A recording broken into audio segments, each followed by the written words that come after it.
I'm back. Let's get to it.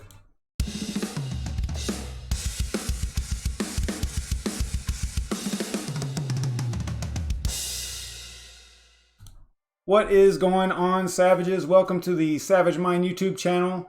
If this is your first time here and you want to learn more about crypto mining and crypto related projects, you can get an almost daily, and I say with the utmost of emphasis on almost daily dose of it just by clicking the subscribe button and the notification bell right now so you don't miss out on anything. I know I've been slacking on the videos lately, but you know, life sometimes gets in the way and things get a little bit hectic. So also follow me on Twitter as well, because over there it's kind of meh lately, but I do keep you updated on what's going on the channel, although I didn't even do a post about this particular video or anything. It's kind of, I was hemming and hawing about whether or not I was going to go live or not, and I just decided to at the last minute. So but yeah, do follow me over there. I do try to keep you updated on what's going on the channel. So let's take a quick look at what I am currently mining. Nothing. Over here on the you know, again, I've had my room tore apart. I just plugged in this rig for the first time in like a week tonight, and yeah, I don't know what's going on with it. It's freaking out, but I think I just need to start with a new Hive OS image or something, and yeah, it's going crazy. So that's what I am doing on the NVIDIA, or on the Hive OS rigs. The NVIDIA and the AMD, both of them are off technically.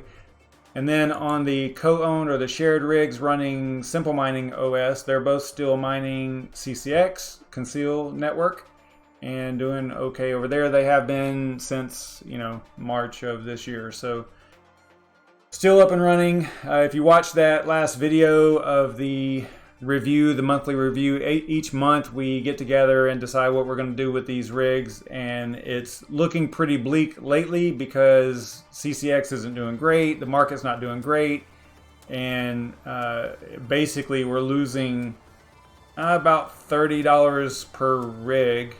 There's two 8 GPU rigs, RX 580s. A little older hardware, but still shouldn't not that old. An RX 580 is not that old, so was it like 3 years old, I guess? So yeah, anyway, so we got to just make some decisions on what's going on with that. I said basically, if you know, things don't turn around by the end of the year, we really need to be looking hard at what we're going to do here. But you know, hopefully things will work out and turn around and be okay over there.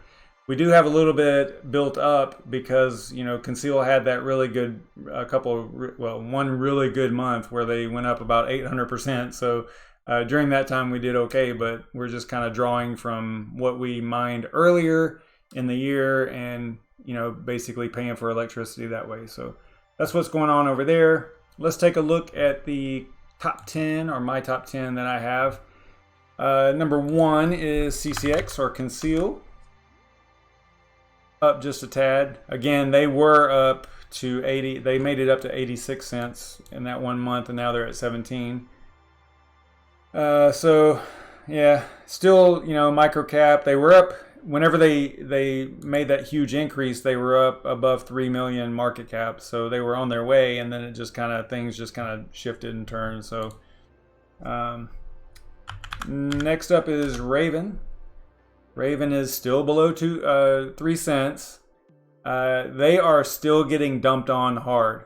There are millions of Raven basically every day that I see transferred. You can watch it happen over here on, I think it's called Raven Wells, I think. Raven Wells.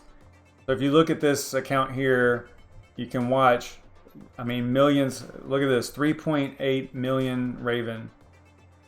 You know, from unknown to unknown. Sometimes you'll see it go to Binance. You know, it just depends. But these are huge numbers, guys. I don't, you know, I don't know what's happening.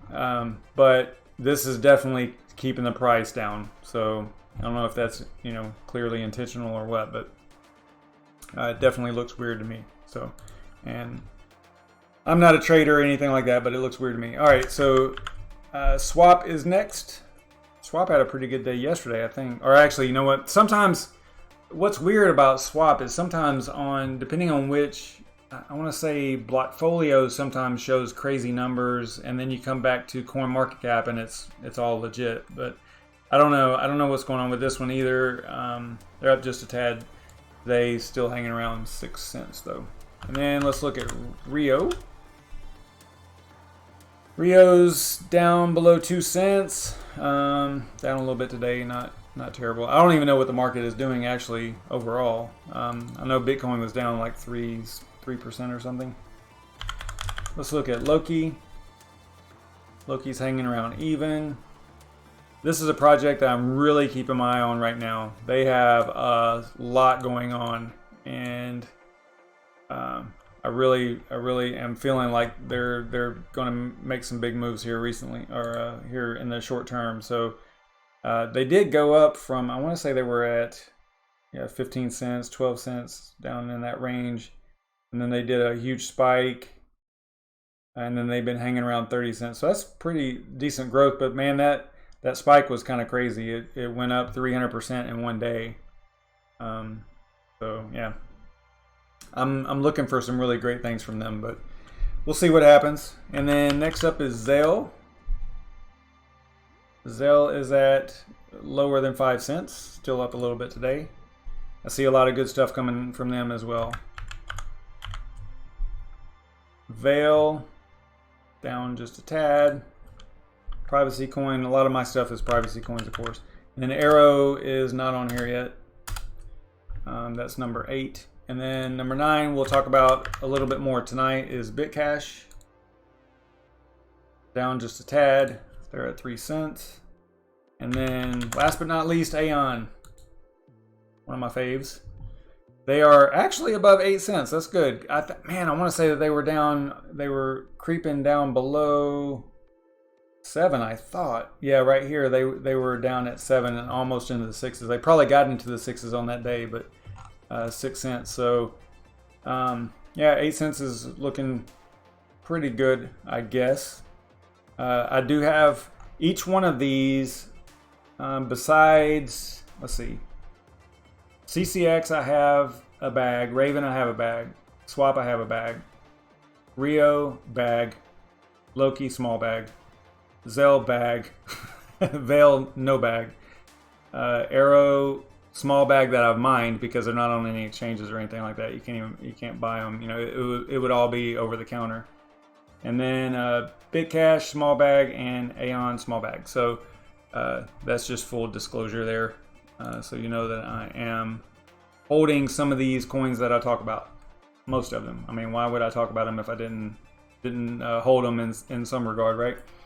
But none of my videos are sponsored at all by any of these projects in any way whatsoever. I am just hitting go and talking about junk that I like, or that I'm interested in, and that I find interesting, and I think that you might find interesting, and that's what I do. I have been getting some requests for some certain types of videos lately, and I'm going to work on some of that stuff because I think that that's important, you know, to work on content that is requested by viewers and subscribers and followers and whatnot on Twitter. So I will be looking at doing some of that type of content.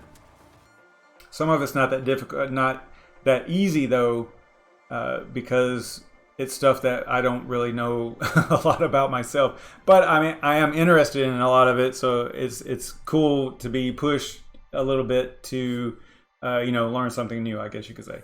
So let me check the chat real quick, see if anybody's in here. What's up, Jay Bohannon? What's up, Shuby? What is going on? Hope everyone's doing well.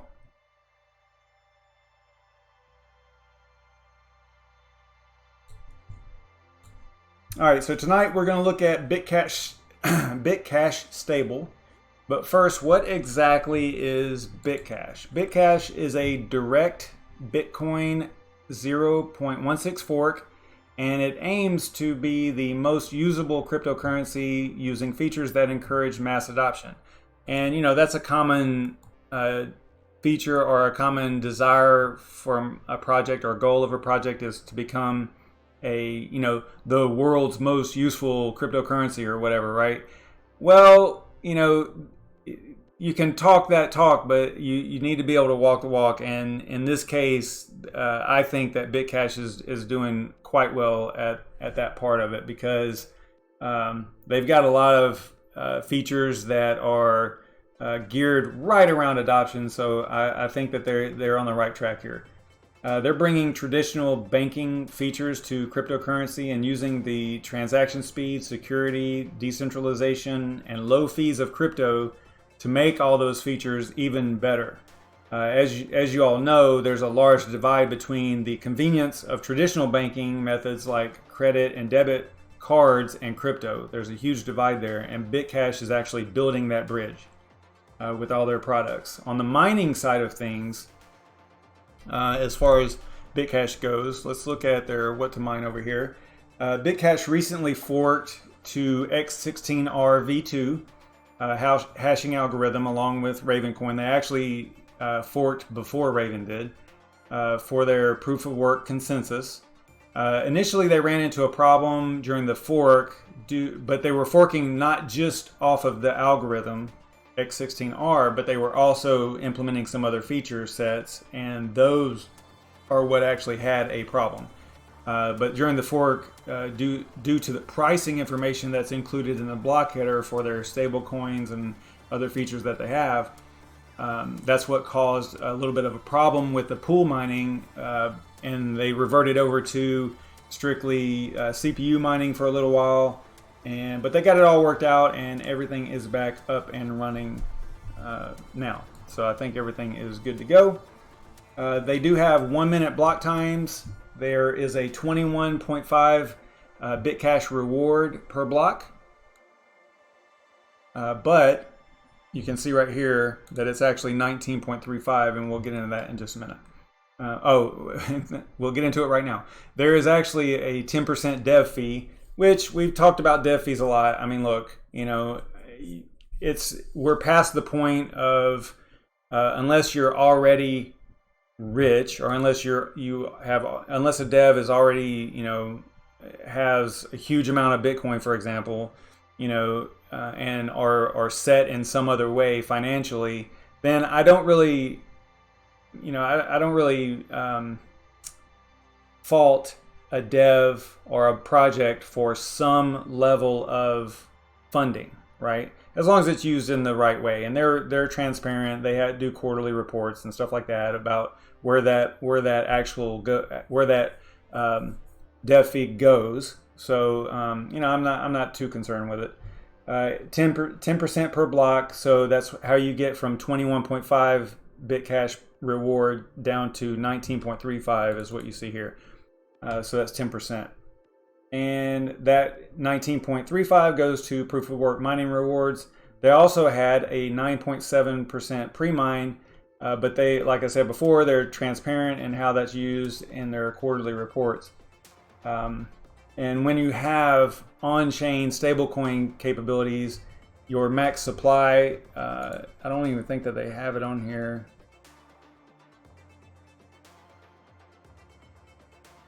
Yeah, see, I don't think they have any type of supply information on here. Whenever you have those on-chain stablecoin capabilities, your max supply fluctuates. So there's really no way to know your current supply. I mean, there's a way to know it, but it changes so frequently that it's not like a fixed rate or anything that you can guess. So just keep that in mind whenever you're dealing with this type of project that has on-chain stablecoin features. One of the ways that BitCash is accomplishing their goal of becoming one of the most usable cryptocurrencies is by implementing the BitCash Stable. Stablecoins are great for protecting retailers and end users against the wild market volatility experienced by most cryptocurrencies, and that volatility makes crypto unusable for daily use. And we've talked about this before. I used to talk about Haven. We'll talk about them in a minute too. So it just makes things really difficult. Imagine owning, this is an example that I kind of came up with. I think that there's actually an example on this here as well, if I remember right. Yeah, down here. But this is more like an example of how the BitCash Stable feature works. But my example is, imagine owning a used car lot and you sell a used car for 1 BTC at 9 a.m., as soon as you open the doors. And that resulted in a 10% profit on the vehicle at the time, right? So you're all happy. Hey, I sold a car. I got 10% profit. Yay. That's great. Not bad. But now imagine that by closing time, now you haven't had a chance to transfer that BTC into fiat to lock in your profit, right? So imagine that by closing time, BTC has lost 20% of its value, which is entirely possible. We've seen it. It happens. We saw a 41% or a 42% gain the other day, which would be nice if you're selling this car on that day. But let's just pretend that it has dropped by 20%. Now you're forced to either hold that BTC until it increases by 10%, just so you can break even, or you could convert it to fiat at a 10% loss, just so you can pay your bills.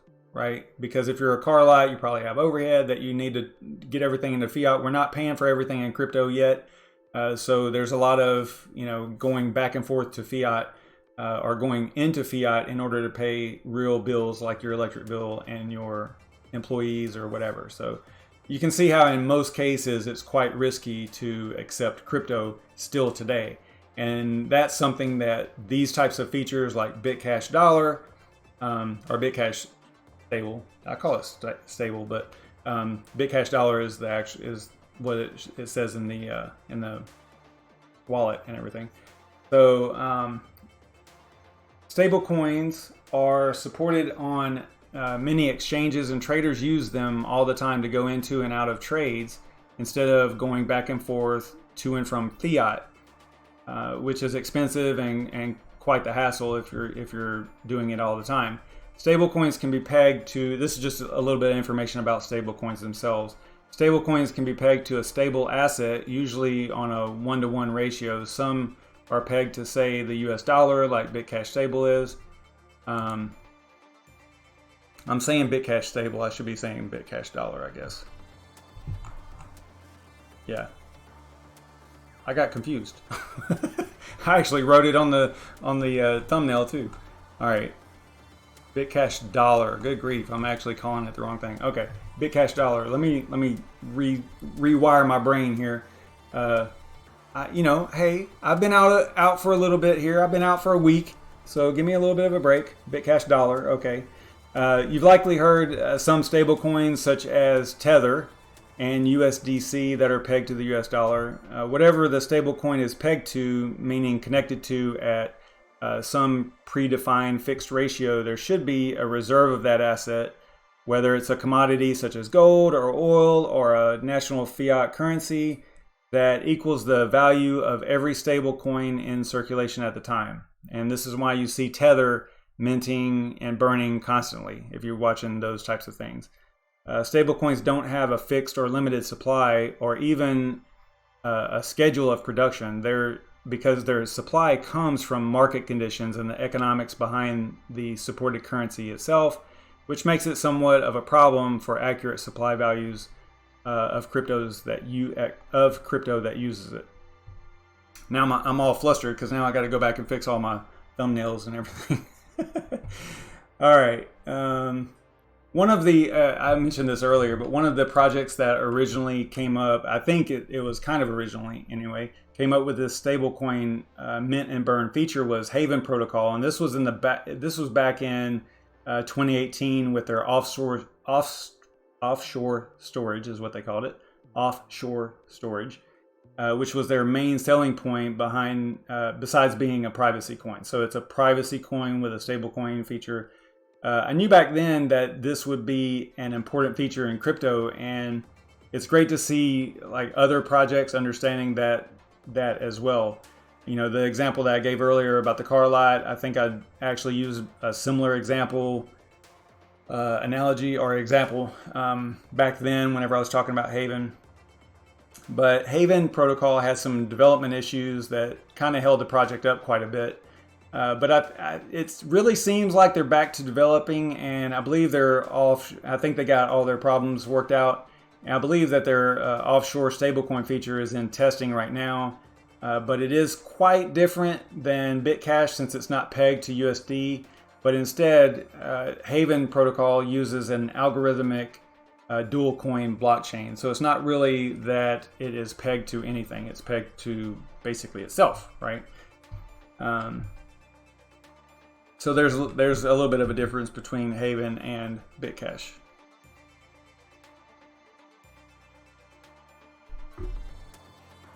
So BitCash Stable, BitCash Dollar uses a same chain. I'm never gonna live that down. BitCash Dollar uses a same chain or on-chain algorithmic mint and burn protocol function to go from BitCash Dollar. See, I got it right there. To BitCash or BitCash to BitCash Dollar. Minting adds to the circulating supply of BitCash or BitCash Dollar, depending on which way you're going.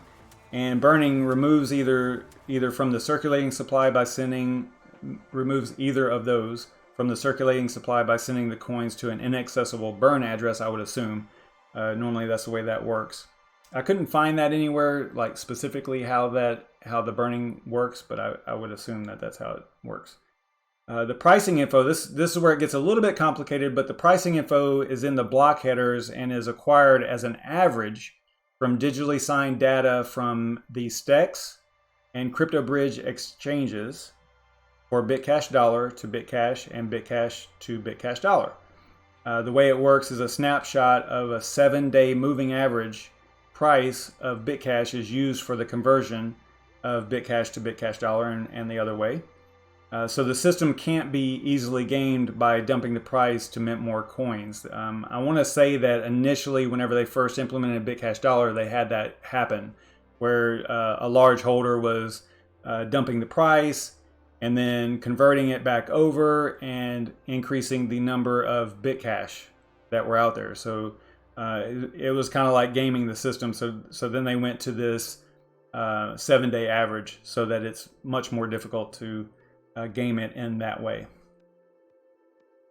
So as far as the pricing data is used to calculate the price for each block and the conversion prices for the different pairs. That extra data in the block header is what caused that initial problem whenever they first forked with pool mining. When they recently forked, and you can see it right here. This was whenever that happened, if I'm not mistaken. So I would have to look at the actual blocks, but I'm pretty sure that this difficulty section right here, this was probably the day of the fork, and then they had to get it all worked out, and that's why the difficulty went down so low and all that, because they were back on just CPU mining. But like I said, the devs got it all worked out, and everything looks fine now, from what I can tell. So what are my opinions? Well, my opinions of BitCash Dollar, not BitCash, well, BitCash and BitCash Dollar. I love the interfaces. I like the wallet. The wallet is pretty slick. There's a lot of functionality in the wallet. Here's what the wallet looks like. Pretty consistent. They do have a mobile app as well. A mobile wallet looks exactly the same or very similar. Same consistent interface. I do believe that they need to be on more exchanges. I don't know if they've got some listed on their website, but I don't see them in CoinMarketCap. It's probably just because they're smaller exchanges and not listed in CoinMarketCap. That's probably why. The only two are CryptoBridge and STEX, I think, right? But they need to get on more exchanges. You can see right here that they are extremely small market cap. I mean, really micro cap here, because they're not even at 500,000. They're 385,000 market cap. I mean, the volume is $2,000 in a 24-hour period. Probably very real volume there, right? You're not looking at something where the volume is the same as the market cap, you know, where you see that sometimes with wash trading and things like that. So that would be, you know, one thing that I would definitely like to see from them is getting on more exchanges. The cool thing is being able to accept BitCash Dollar directly. You know, if you could convince a business to actually accept BitCash, then they can do it in a way that does not even, they won't have to worry about, because of that BitCash Dollar feature, they won't even have to worry about, you know, the volatility of BitCash itself, right? So that is a big selling point. And plus, with the interfaces, the way that they are, they're pretty intuitive and pretty easy to manage. Even, you know, you could do it on mobile as well. So you could have a business accepting BitCash on mobile. And I think that would be really cool. And you know, definitely an adoption feature there. And just a fun fact, each BitCash is made up of 100 million bit cents. So their equivalent to Satoshi is called a bit cent. All right, so what is coming up for BitCash? They're, as far as their, let's look at their roadmap here. I think that what they've got going on here is they're redesigning a peer queue with more features and options. And peer queue is that, I've done a video on that, and it's like a almost like a question and answer, or it's how would you describe it? We probably should just go there. I should probably just look at the video on it, but it's like where you can pay people in BitCash to perform things for you, not that way. But like, let's say you wanted to have a graphic created, or probably a website created, or just the answer to some question, you know. It's all done through like a forum and posting questions and answers and voting and things like that. It's cool. They're also looking at InstaSwap integration into the wallet.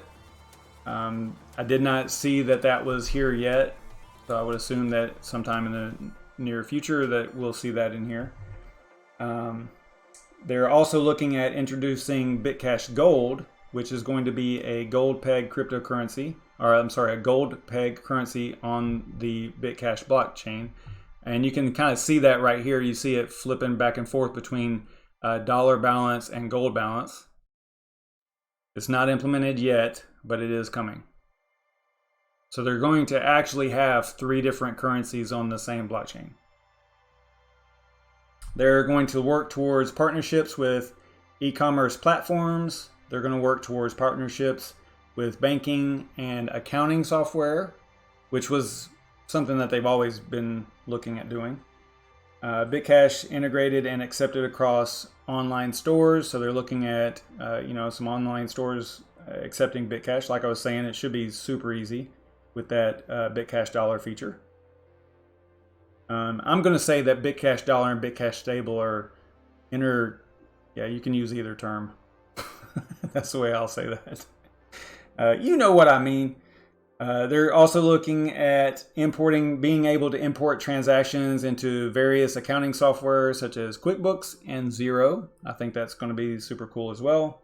And they're looking at sponsoring some online gamers, esports pros, and also sponsoring maybe some blockchain conferences and things like that. So I think that is some good info. Let me check the chat, see what y'all are talking about over here. Nothing, absolutely nothing. But that's okay. I know. Y'all just like hearing me talk, I guess. All right, so let's look at the wallet real quick here. I think I covered everything I wanted to cover. Yeah, so you can see here, I think I have like $3 in BitCash Dollar, and then BitCash I've got 1720. This is the wallet that I was mining to. And then inside the wallet here, you've got right here where you're converting. You can convert, and this is what I was talking about. If you didn't have an average cost in here, then you could, if you had enough BitCash, and with it being such low volume and low market cap, it doesn't take much to move the needle. Okay, so if you were wanting to play around and you had a lot of BitCash, then you could come in here and basically buy and sell or transfer, convert back and forth to drive the price down, create more BitCash for yourself, right? So in order to alleviate that problem, they're doing that 7-day balance. Now, what they'll probably do is once they get more volume, they can decrease the number of days that they're going to allow that average so that it's more stable, right? So they can go from 7 to 6 if they meet a certain mark for volume, just as an example. Or they could go down to 5, or maybe if there's enough volume and they go to $20 billion market cap, then they can just do it live like before, right? Like originally. But it's very easy. It looks like I've done it on a live stream before, but if you wanted to convert BitCash to BitCash Dollar, it looks like you can, convert BitCash into BitCash Dollar.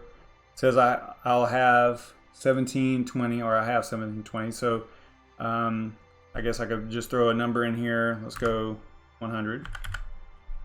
So that is about $3.1, right? And it tells you down here how much I'm going to have left. So that's cool. Let's go ahead and subtract the transaction fee from the amount. And then I am going to send BitCash to myself because I'm converting it, right? You can see the address up here is, this is the recipient. So if you want to send to your BitCash Dollar account, you just put dollar in front of your username or nickname. They call it nickname. And if you want to go the other way, I think it's, let's see. I forget what it is actually. Go this way. No, okay. All right, so I'm just going to send that and get that on its way.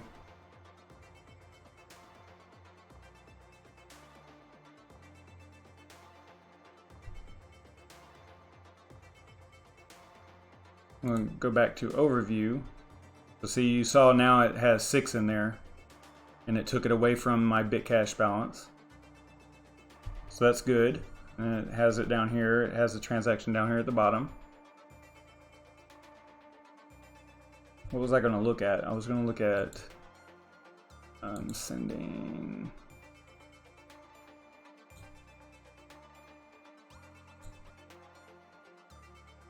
Let's see, here we go. So yeah, so if it's, you got your BitCash address, you got dollar if you want to send it to your dollar, BitCash Dollar, or gold at if you want to send it to your,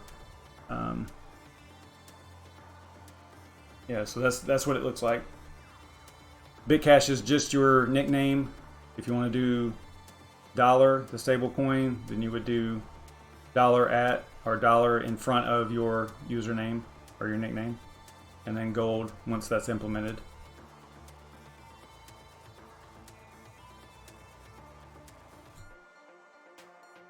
And I've gone over a lot in this wallet, I believe, in previous videos, so you can probably check those out. I mean, we talked about mining, we talked about sending and receiving. I want to even say that I did some live stuff where I was sending some number of BitCash to Twitter users. I don't know if I ever did Instagram or not, or Twitch. But just to raise awareness, like I would sit here and actually pick out someone with way more followers than me on Twitter or whatever, and send it to them. And yeah, so that's a good way to kind of raise awareness. But the only thing is once they receive it, if they don't have a BitCash wallet, then that's kind of a hang up, right? Because now it's almost like I'm if they aren't expecting it, right? So just surprising them with that, they'll ignore it. Or they should ignore it, because it's just some random dude sending them crypto and then saying, hey, you're going to have to go and grab this wallet, right?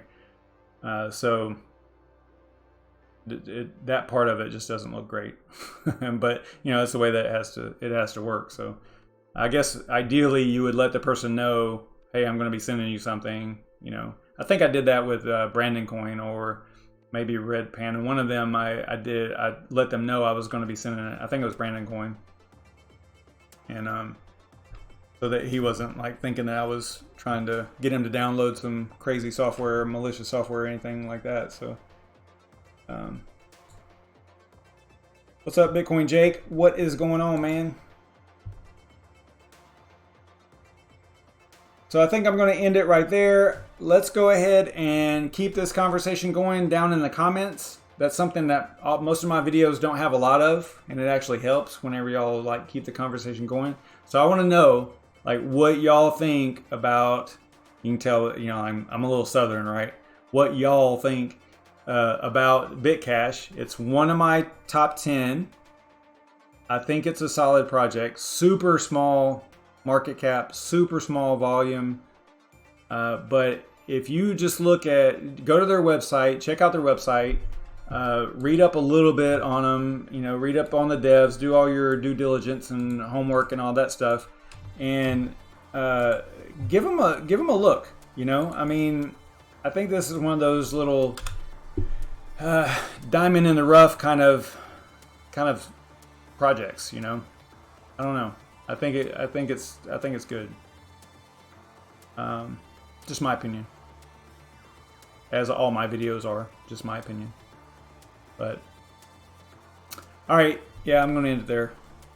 I will see you guys next time. I'll be live tomorrow most likely. I have no idea what I'm going to cover. Maybe you can give me some ideas in the comments below. Maybe. Let me know what y'all would like to see, and we'll keep this thing going. I don't have, you know, I used to have an easy way of keeping up with topics because we did the random coin mining show. Like, you know, it was basically the same scenario each night, and now that we don't do that anymore, I don't do that anymore. We don't do that together anymore. It's been tough staying on top of content. It's hard to come up with something every day. So that's why I kind of cut back a little bit. Plus, things have been just kind of down, you know, market wise, and we had that really good run up to 14K or whatever recently, not recently, but a few months back. But other than that, it's been like, you know, and then we had the 40%. But it just, I don't know. It's rough. It's rough, especially on the mining side too. The mining is really rough right now too. Mainly for me, you know, I've been talking to some people about electric costs and stuff. For me, I'm at 11 cents. So I'm like at critical point here because, like I said earlier at the top, I was talking about mining CCX for all these months. And these past 2 months, we've lost basically half. Well, I mean, we've mined a certain amount, but then half of that, or more than half. So, yeah, we're mining half. I'm not good at math, guys. Basically, it's costing us 50% of what no, that's not right. I'm not doing the math right. I'm a little tired. Basically, it's costing us about $35 per rig per month. Yeah. So okay. So the whole month we're profiting about $35 on CCX, but the rig is costing us $70 in electric. That's what I was trying to say. So it's not profitable, right? And it's at that point where, you know, hey, if we want to keep going like this, then maybe we should just it would be better just to buy it, right? And hold it. It's just a rough scenario for mining right now. I mean, if you're spec mining, that's one thing because, you know, you're always going, if you're not able to buy it on an exchange and it's a new coin or not on an exchange for whatever reason, I mean, you know, those can definitely turn out to be huge, right? If you're mining brand new projects and, you know, not on exchanges and doing OTC trading if you're trying to make a profit. If not, you know, you're just mining and paying for the electric out of pocket, that brand new project and just hoping in the future that it goes to the moon, right? You know, that is really what is going on. Because if you go to, I mean, we talked about this last week too. If you go to what to mine, I mean, at 11 cents, there's nothing really profitable, right? For any. I know a RX 580 isn't new, okay, and I know that even for the new stuff, it's not real profitable. After electric costs. So I did tweet out that you're still profitable technically with newer hardware if you have, say, a Radeon 7 or 1660s or higher. On the NVIDIA side, you're profitable all the way up to about 18 cents per kilowatt hour, which I don't know where there's places. I think New York and maybe California have that kind of a cost, but at 11 with a little bit older hardware like I have, it is, this is what I'm looking at, 27 cents a day. So then I got to ask myself, is it really worth the hassle, right, with this particular hardware of doing that? Why don't I just take that money and just buy whatever coin it is I'm interested in? So it's kind of one of those things that I've been kicking around. I'm probably going to possibly just buy some new hardware, even if it's not whole rigs or anything. Maybe some 1660s, and I think they just released or leaked out some 1660 Supers, I think, something like that. So those look pretty cool as well. I'll probably take a look at those also.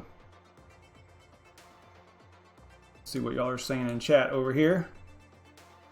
Jay Bohannon, I am not mining BitCash at the moment. I'm not mining anything. My mic is popping? Wonder if my level is too high. How is that? Is that better?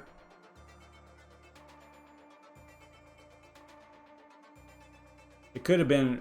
Could it have been my mic? My mouse like clicking or something? Maybe. I don't know. Let me know.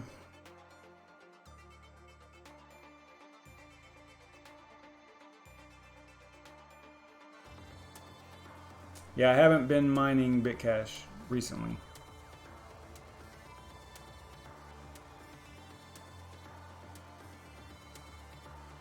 Alright, you guys know how I am. If I sit on here, I'll just talk all night. So I am going to get out of here. I'll check my sound and stuff, see if that is better. Hopefully it's better. I had the volume up, or the level up, just, I hadn't changed it recently, so I don't know why it was popping now. I am going to, some other, I know, you guys always get me, going on different stuff. I am going to be doing some more content on the whole wiring of my, TVs and all that stuff throughout the house. I did a quick video on that a while back. So I'm going to start looking at that. That should start happening in the next couple weeks. So that should be somewhat interesting. Technically not mining or crypto related, but it's kind of related because it's tech stuff. So I don't know. Not exactly crypto though, but it has to do with me and my ability to have a decent looking picture and studio and stuff. And that's another thing. I still haven't built another machine because I actually discovered what was wrong with this one, why it kept freezing during live streams, and that was a bad memory stick. So I actually just took it out. I had 16 gig in there. This is a pretty old machine. I had 16 gig in there, so I took 2 out, and I did some swapping around and found the one that was causing it. So I took out 8 of the 16. So right now I just have 8. I know that sounds horrible, but that's what's going on with me right now. So, yep. Yeah, I could talk all night. All right, so I'm gonna get out of here. I will see y'all tomorrow. Stay savage, everybody.